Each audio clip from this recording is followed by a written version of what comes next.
આવી કડકડતી ઠંડીમાં જો સવારમાં ખજૂરવાળું ફક્ત એક જ ગ્લાસ આપણને દૂધ મળી જાય તો શરીરની બધી જ કમજોરી દૂર થાય છે અને આપણા શરીરમાં તાકાત અને સ્ફૂર્તિ આવી જાય છે, જેથી આપણને બપોર સુધી આપણું શરીર ફૂલ રાખે છે।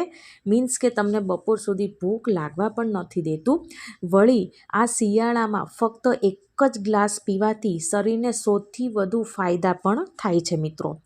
તો આવું એકદમ ગુણકારી એવું ખજૂરવાળું દૂધ આપણે જ્યારે સ્પેશિયલી ઘરે બનાવીએ ને ત્યારે મોસ્ટ ઓફ શું થતું હોય છે કે ખજૂરવાળું દૂધ છે ને એ ફાટી જતું હોય છે અને ઘાટું બનાવવા માટે છે ને આપણે બહુ ઉકાળીએ છીએ ઘરે તો પણ ઘટ થતું નથી।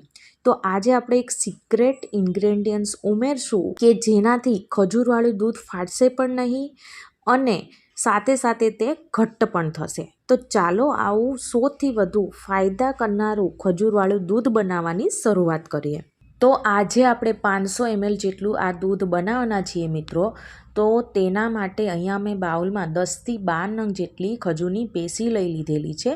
તો તમને ખબર જ છે કે માર્કેટમાં આપણને જે આ ખજૂર મળતો હોય છે એ થોડો સ્ટીકી હોય છે, મીન્સ કે એ થોડો ચીકણો હોય છે અને તેના કારણોસર શું થતું હોય છે કે તેમાં માટી કે કચરો એ વધારે ચોંટી જતું હોય છે।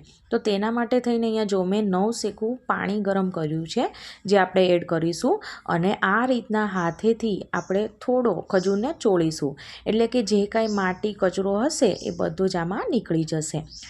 તો સ્પેશિયલી આપણે જ્યારે ખજૂરવાળું દૂધ બનાવતા હોઈએ ને ત્યારે સ્પેશિયલી આ રીતના છે ને ધોઈ લેવાનો, એટલે તેનાથી જ આપણું દૂધ છે ને એ ફાટશે નહીં મિત્રો। અને હવે આપણે તેને બીજા બાઉલમાં આ રીતના કાઢી લઈશું અને હવે આપણે છે ને આમાં 10 થી 12 નંગ જેટલા કાજુ નાખીશું મિત્રો, કે જેનાથી આપણા હાડકાં મજબૂત થાય છે અને 8 થી 10 નંગ જેટલી અહીંયા મેં બદામ લીધેલી છે।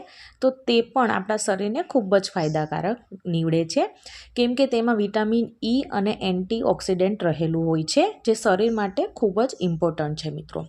તમે આની જગ્યાએ બીજા ડ્રાયફ્રૂટ્સ તમને જે ભાવતા હોય એ પણ તમે એડ કરી શકો છો।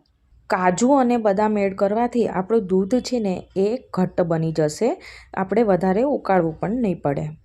હવે 9 સેકું ગરમ કરેલું દૂધ આપણે આમાં 1 ગ્લાસ જેટલું એડ કરીશું અને 15 મિનિટ માટે તેને પલાળી દઈશું।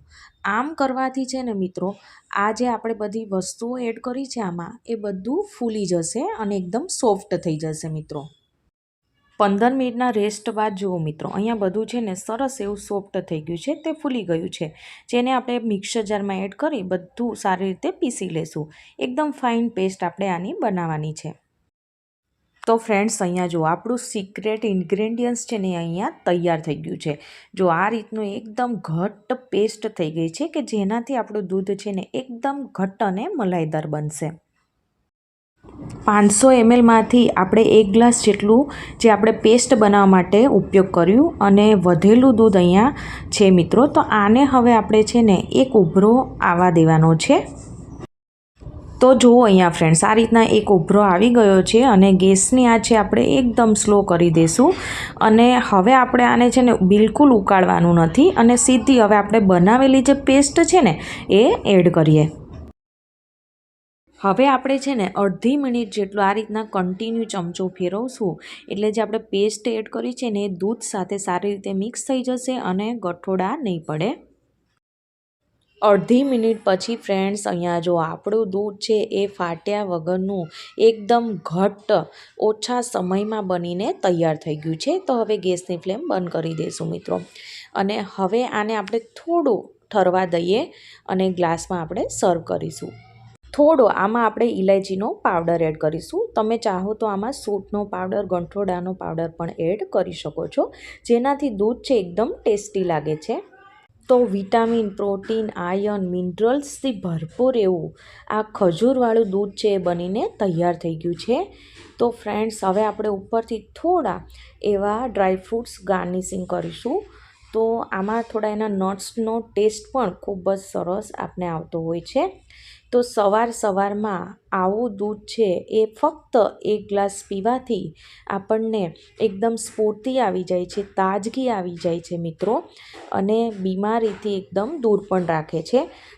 તો ફ્રેન્ડ્સ, બાળકોને આવું ગરમ ના ભાવતું હોય તો તમે ફ્રીજમાં મૂકી તેને આ રીતના ખજૂર શેક બનાવીને પણ આપી શકો છો.